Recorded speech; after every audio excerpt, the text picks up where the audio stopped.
आणि यानंतरची एक मोठी बातमी बघूया। मराठा समाजाला खऱ्या अर्थानं स्वतंत्र आरक्षण देऊन तेही ओबीसींना धक्का न लागता न्याय दिलेला आहे तो मुख्यमंत्री एकनाथ शिंदेंनी दिलेला आहे। लोकसभेला खाल्लेली ठेच लक्षात घेता आम्ही आमच्या जागा घेऊच, पण यावेळेला उमेदवार निश्चितीमध्ये कुठलाही हस्तक्षेप होणार नाही, आमच्या जागांचा निर्णय आम्ही घेऊ अशी स्पष्ट भूमिका संजय शिरसाट यांनी बोलून दाखवलेली आहे। शिवसेनेचे आमदार आणि शिवसेनेचे मुख्य प्रवक्ते संजय शिरसाट जे आपल्या सोबत आहेत। सर, काय सांगाल, एकूणच अपात्रतेबाबतची जी याचिका होती राहुल नार्वेकरांनी जी सुनावलेली एकूणच सुनावणी होती त्याला कुठेतरी आव्हान आता ठाकरे गटाने दिलेलं आहे आणि जाणून बुजून शिंदेंकडनं हा संपूर्ण विलंब लावत असल्याचा आरोप देखील केलेला आहे। जाणून बुजून काय असतं म्हणजे आम्ही न्याय मागायचं नाही, राज्यघटनेने दिलेल्या अधिकाराचा वापर करायचा नाही, म्हणजे तुम्ही केलं ते सर्व योग्य, आम्ही केलं तर सगळं अयोग्य। बाबासाहेबांची घटना आहे, राज्यघटना, त्याच्यामध्ये दिलेलं आहे कुणाला न्याय मागायचा अधिकार आहे आणि तो आम्ही मागतोय। तुमचा पराभव झालेला आहे हे तुम्ही मान्य केलं पाहिजे, परंतु आता आम्ही याचिका दाखल केली म्हणून तर लेट होतंय आणि निकाल जर जेव्हा दिवशी येईल त्या दिवशी न्यायालय भ्रष्ट आहे असं म्हणायला हे सुद्धा हे लोक मागं पुढं पाहणार नाही, म्हणून आता यांच्याकडे रडत बसण्याशिवाय दुसरा पर्याय नाही। दुसरीकडे आपण पाहतोय विधानसभा निवडणुका तोंडावर आहेत। शिवसेनेचे 2 सर्वे क्षण झालेली आहेत आणि त्यामध्ये 134 जागांवरती शिवसेना अनुकूल आहे, मात्र जागा वाटपात नेमका किती आकडा ठरलाय? हे 134 125 हे आकडा कुठून येतोय?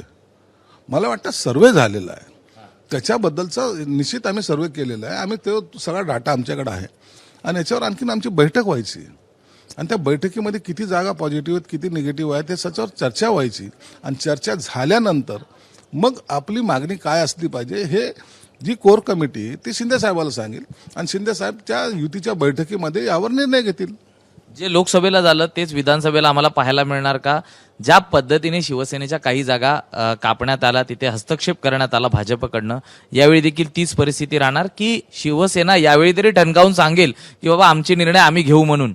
मागच्या लोकसभेला आम्हाला ठेच लागलेली आहे, आम्ही असे प्रकार करणार नाहीत, दरवेळेला तेच करून आम्ही स्वतःच्या पायाला ठेच लावून घेणार आहेत का? आता तसा प्रकार घडणार नाही।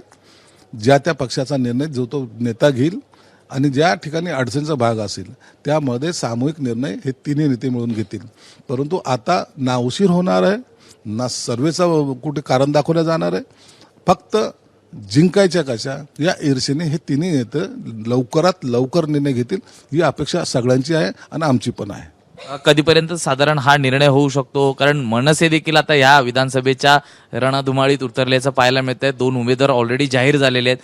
मागच्या वेळीप्रमाणे जर एकदम शेवटच्या क्षणी येऊन ज्यावेळी पद्धतीने उमेदवारी घोषित केली जाते आणि त्याचा फटका पक्षाला होताना पाहायला मिळतोय।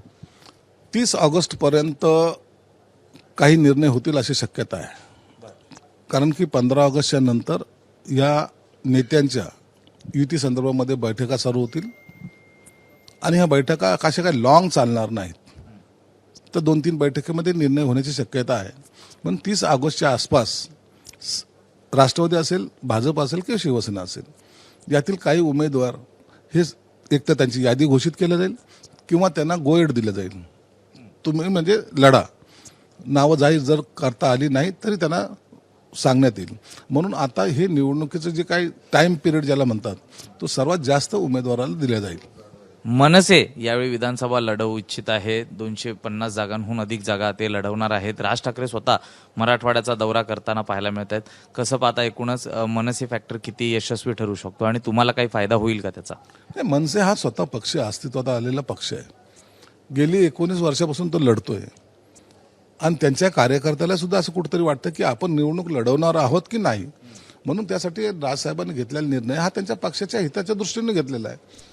म्हणून आता त्यांनी किती जागा लढवाव्यात, एक स्वतंत्र लढवाव्यात का महायुतीमध्ये यावं हा निर्णय राजसाहेब घेतील, म्हणून आता त्यांच्या पक्षावर आमच्यासारख्याने भाष्य करणं मला वाटतं योग्य नाही आहे। सर, दुसरीकडे एक संभाजीनगरचा विषय आहे। संभाजीनगरमधील 9 मतदारसंघांपैकी 4 मतदारसंघात नावं ही समसमान आहेत किंवा 2 वेळा आलेली आहेत, याकडे आपण नेमकं कसं पाहता? आता आज त्याच्या जी काही पहिली यादी जी आहे मतदाराची ती आज प्रसिद्ध केली जाणार आहे, म्हणजे दुबार नावं आलेले समसमान नाव आलेले आहेत, त्या सर्वांना नोटिसा दिल्या जाणार आहेत कलेक्टरच्या मार्फत. कलेक्टर त्याच्यावर हिअरिंग घेतील.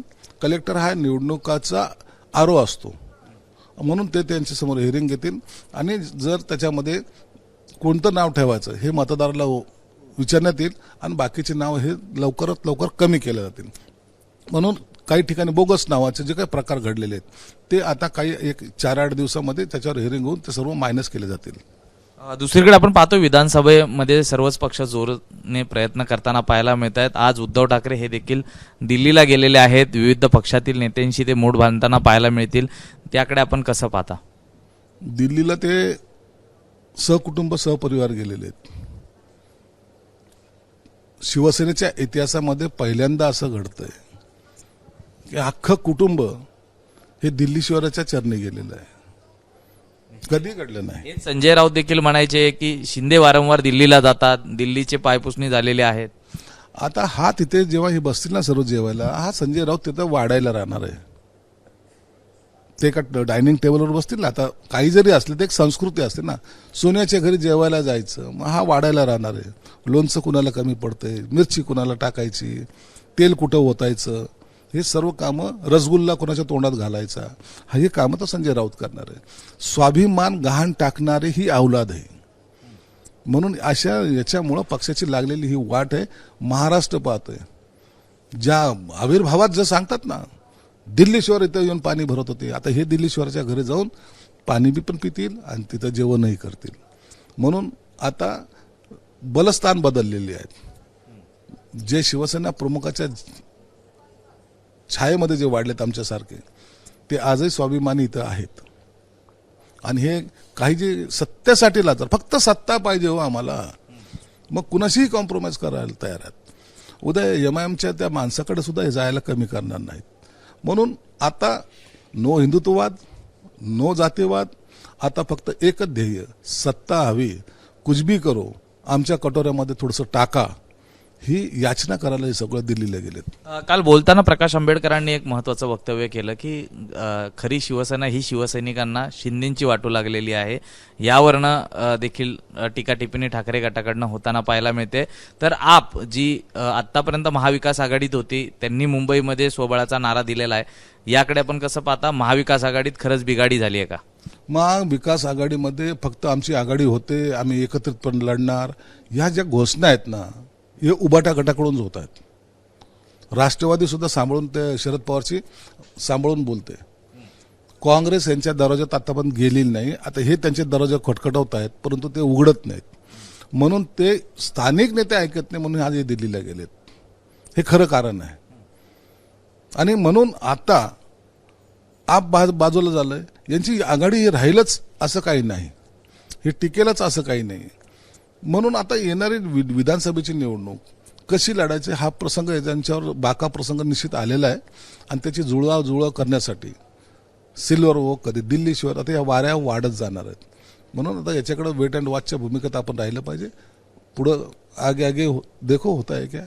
ज्या लोकसभा निवडणुकीमध्ये जरांगे फॅक्टर हा खूप निर्णयात्मक ठरला आणि महायुतीला त्याचा फटका बसला, हे देखील पाहायला मिळालं. मात्र या जरांगेंनी आता पुन्हा एकदा सत्तेत येण्याची भाषा केलेली आहे. काय आपली प्रतिक्रिया आहे? हे बघ, आता जरांगेंनी काय निर्णय घ्यायचा तो त्यांचा प्रश्न आहे. एक आंदोलनाचा नेता म्हणून त्याची एक प्रमुख भूमिका आता राहिलेली आहे. त्यांनी आता पुढे काय करायचं हा त्याचा वैयक्तिक प्रश्न आहे. त्यावर आता भाष्य करणं योग्य नाही. परंतु प्रकाश आंबेडकरांनी जसं सांगितलं की शिवसेनेला अधिकृत मान्यता मिळालेली आहे.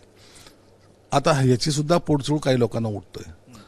शिवसेना का, मग तेच अधिकृत का, मग रामदास आठवले का नाही, असे जे बकवास वक्तव्य करतात त्यांना सुद्धा त्यांची जागा कळालेली आहे. जरांगे पाटील राजकारणामध्ये येतील, जरांगे पाटील निवडणूक लढवतील. हे जे काय घडणार आहे ते हे काही दिवसात, थोड्या दिवसात घडणार आहे. म्हणून त्याच्यावर भाष्य करून आपण त्यांना त्याबद्दल काही आजच्या घडीला बोलणं योग्य नाही. खरं तर राज ठाकरेंनी काल आरक्षणाबाबत एक महत्वाचं वक्तव्य केलं की हे सगळे सत्ताधारी मराठ्यांना काही देणार नाहीयेत, कुठलंही आरक्षण मिळणार नाहीत, हे फक्त मतांचा खेळ करत असल्याचं ते देखील स्पष्टपणे म्हटलेले आहेत. हे बघा, आमच्या युतीच्या सरकारमध्ये एकनाथ शिंदे साहेबांनी जे दिलंय ते अख्खा महाराष्ट्र जाणतोय, अख्खा समाज जाणतोय. जे 40 वर्षात इतरांनी देऊ शकले नाही ते देण्याचं काम आम्ही केलेलं, तर धाडस आम्ही केलेलं आहे. आणि त्यातल्या त्यात ओबीसी समाजाच्या आरक्षणाला धक्का न लावू देता त्यांना सांभाळून सगळे समाज एकत्रितपणे आले पाहिजे आणि एकत्रितपणे आपण निर्णय घेतला पाहिजे. ही एकनाथ शिंदे साहेबांची भूमिका आहे. ही ताकद फक्त एकनाथ शिंदे साहेबच दाखवू शकतात, हे महाराष्ट्राने पाहिलेलं आहे. म्हणून आता शिंदे साहेबाला डॅमेज करण्यासाठी सुद्धा काही लोक आक्रमक होत चाललेले आहेत.